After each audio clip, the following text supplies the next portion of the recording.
Para receber todas as novidades do canal, inscreva-se e se curtir o vídeo, clique em gostei. Aproveite para acompanhar a Rede Super nas redes sociais.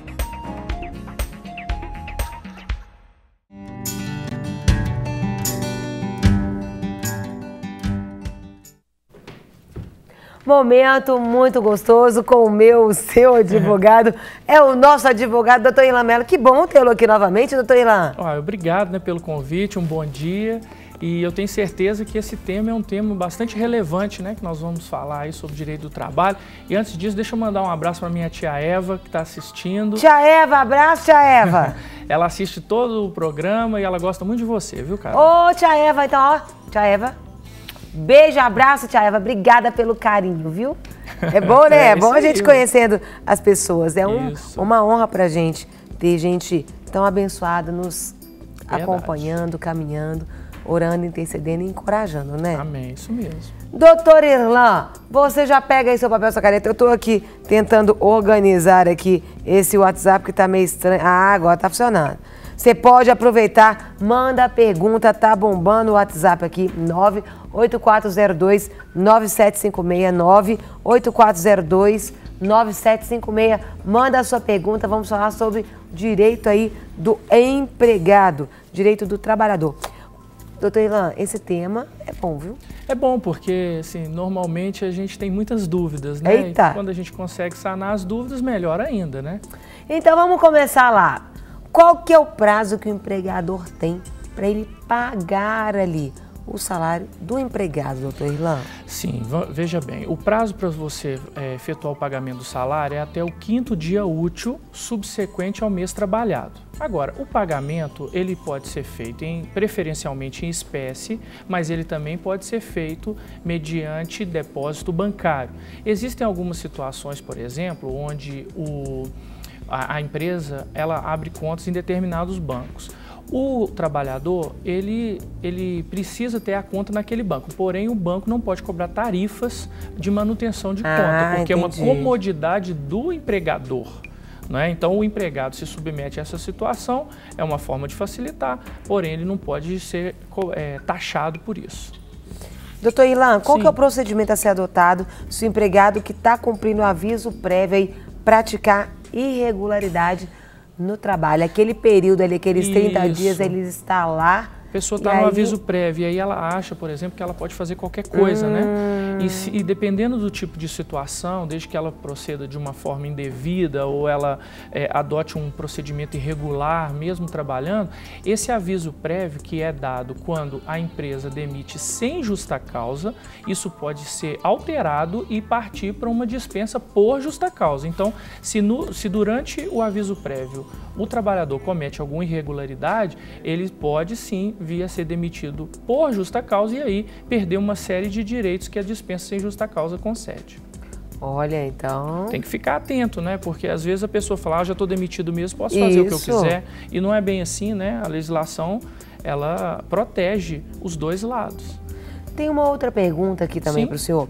O que fazer se o empregado demitido, comparecendo ali ao sindicato ou ao Ministério do Trabalho para homologação ali da rescisão trabalhista, se negar a receber as verbas devidas? Sim.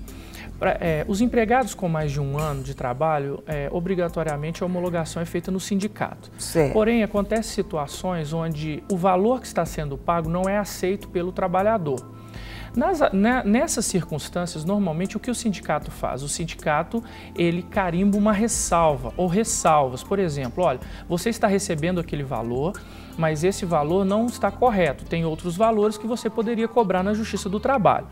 Mas se mesmo assim o empregado não quer receber, o empregador ele precisa, no mesmo dia ou no mais tardar, no dia subsequente, ingressar com uma ação judicial chamada consignação em pagamento, ou seja, ele deve depositar o valor que ele considera correto, o valor que estava lá no termo de rescisão, através dessa ação, depositar judicialmente.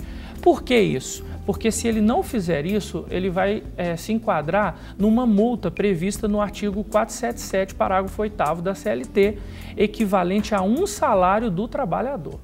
Então, se não efetuou o pagamento, e existem casos também, Carol, do trabalhador sumir. Está no aviso e desapareceu. Qual que é o procedimento? Precisa-se entrar com a consignação e pagamento. Outra situação que acontece, marca a homologação, o trabalhador não vai, ele não aparece lá também. Você também pode ingressar com a consignação para resguardar os seus direitos.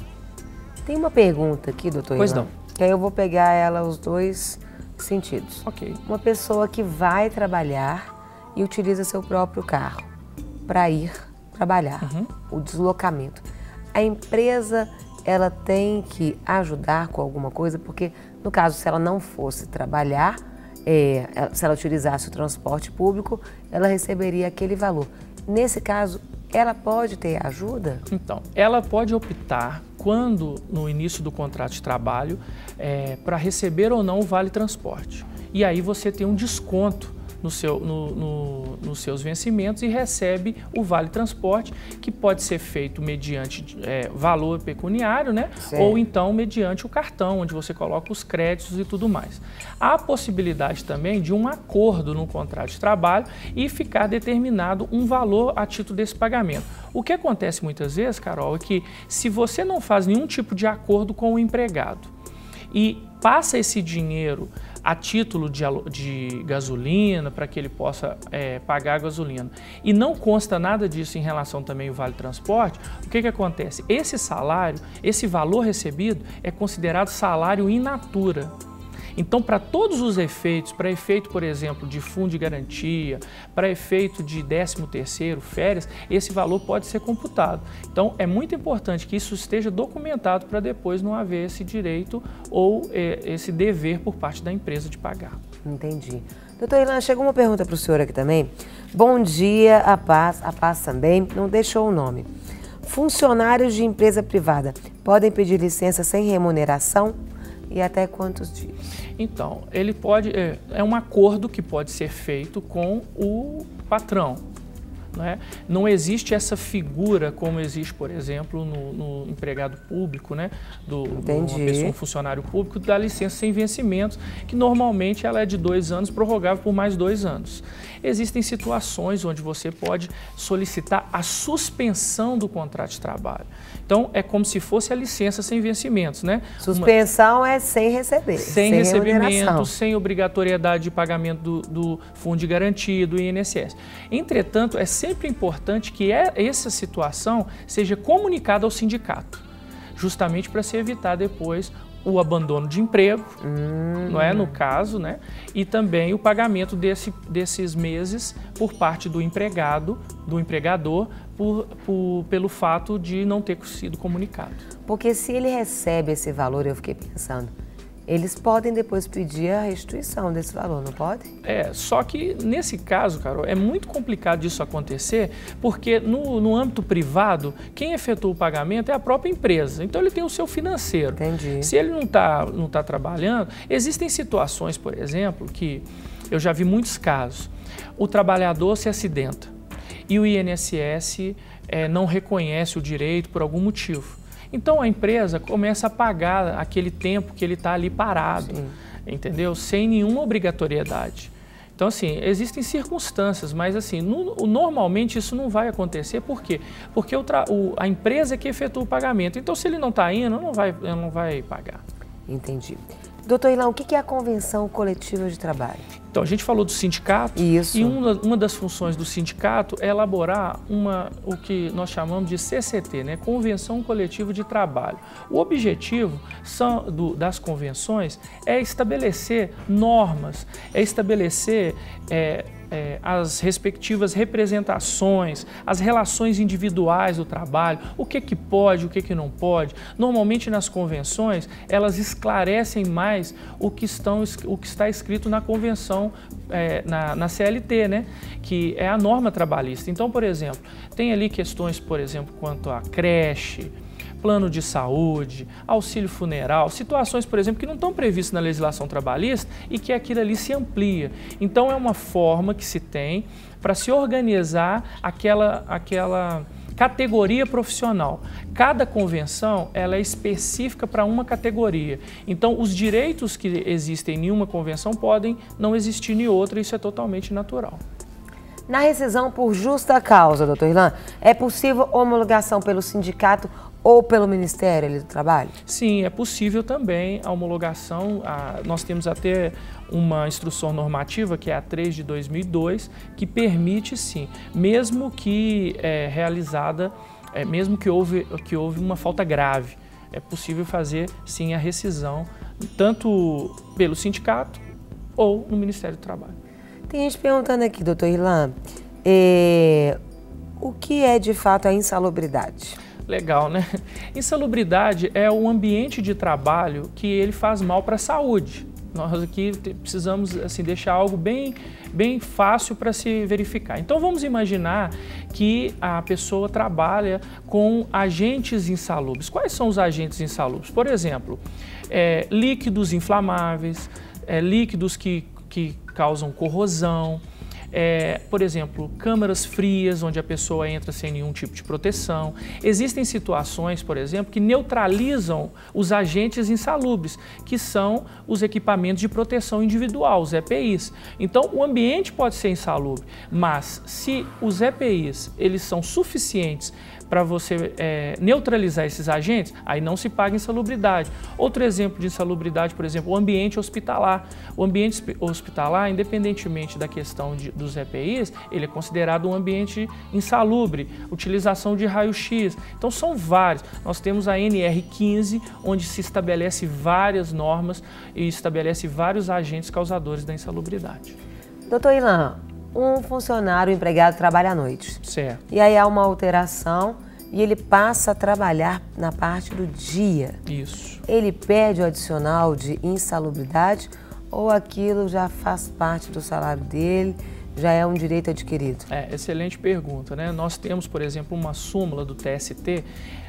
As súmulas são, depois de várias decisões reiteradas, os tribunais superiores editam súmulas para facilitar o julgamento. Então nós temos a súmula 265 do TST que diz que, uma vez alterado do trabalho noturno para o trabalho diurno, o empregado perde o direito daquele adicional que ele estava recebendo. Agora, é importante também, porque nós temos o artigo 468 da CLT que diz que quando se faz uma modificação no contrato de trabalho, essa modificação tem que ter o acordo das partes. Certo. Então vamos imaginar, o patrão quer trazer o empregador para trabalhar na parte da manhã, mas o trabalhador não quer. Então, qual é a solução? A solução é, o empregado pode pedir demissão ou então ele pode ser mandado embora por conta disso. Porém, ele não pode ser alterado o seu horário sem a sua permissão. Então, é importante, por exemplo, no caso das empresas, que ela tenha por escrito a autorização do empregado para modificar o horário, porque se ela não tiver, ela pode, no futuro, ser condenada a pagar o adicional porque não houve acordo com o empregado. Doutor Irlan. E lembrando também, né, Carol, é importante a gente deixar claro o que é o trabalho noturno. O trabalho noturno é aquele realizado das 22 horas às 5 horas da manhã. Nesse horário, você tem direito a um adicional, que normalmente é 20% do valor da hora normal. Então, se a hora normal é R$10, o valor da hora noturna é de R$12. Doutor Irlan, o empregado, ele por motivos de doença tem que se afastar. E no retorno ele observa que houve uma alteração salarial dos demais da mesma função. Ele tem direito a esse mesmo reajuste? Com certeza, ele tem direito de receber o mesmo reajuste para todos os outros funcionários receberam. Até porque, se ele estiver, por exemplo, ele regressou, está trabalhando na mesma função dos demais e recebendo um salário inferior, além de caber inclusive uma indenização por danos morais, porque é uma discriminação, ele tem direito de recebimento dessa diferença, sim, com certeza. Doutor Irlan, qual seria a duração da jornada de trabalho? Então, a duração da jornada de trabalho normal, é claro que existem categorias diferenciadas, okay, né? Por exemplo, existem aquelas pessoas que trabalham com telemarketing, que o horário deles são 6 horas semanais, com o intervalo de 15 minutos, dois intervalos de 15 minutos. Mas, em regra, o trabalhador ele trabalha 8 horas diárias e 44 horas semanais. Essa é a regra que está previsto na CLT. Porém, a convenção que nós falamos, né, Convenção Coletiva de Trabalho, ela pode alterar essa regra para que você tenha horários diferenciados. Doutor Irlan, quantas horas de descanso deve haver entre uma jornada da outra? Isso, é muito importante que a lei prevê um tempo de descanso de, no mínimo, 11 horas. Então, se não é observado isso, todo o tempo que está nessa segunda jornada que não observou as 11 horas é considerado como hora extra, passível de um acréscimo que a convenção pode estabelecer num patamar superior, porém, se a convenção não estabelecer, o que a lei diz é que o mínimo é 50% da hora normal. O trabalho realizado aí no dia de feriado, não compensado, ele é pago de que maneira, doutor Irlan? Ele depende também da convenção coletiva, mas em regra o valor é pago em dobro. Se não há a compensação disso, né, em folgas ou não há um acordo, banco de horas, aí o trabalhador ele deve receber em dobro, mas porém ele precisa observar a convenção coletiva de trabalho. Se a convenção estiver falando de forma diferente, aí ela que vai valer. Tem até dentro disso de Sim. forma. Bom dia, meu nome é Creuza. Até quantos meses depois a empresa pode cobrar aí as horas em débito que foram para o banco aí de hora? Olha, não existe um prazo fixado pela legislação, porém é claro que você não pode estabelecer um prazo infinito e isso ficar como um débito constante. Normalmente isso é feito no mês subsequente ou no mais tardar dentro dos 60 dias posteriores à questão daquelas horas que foram feitas ali. Mas é importante também a moça que enviou pelo WhatsApp verificar na convenção. Como que é o nome dela? Creuza. A Creuza. Olhe na convenção.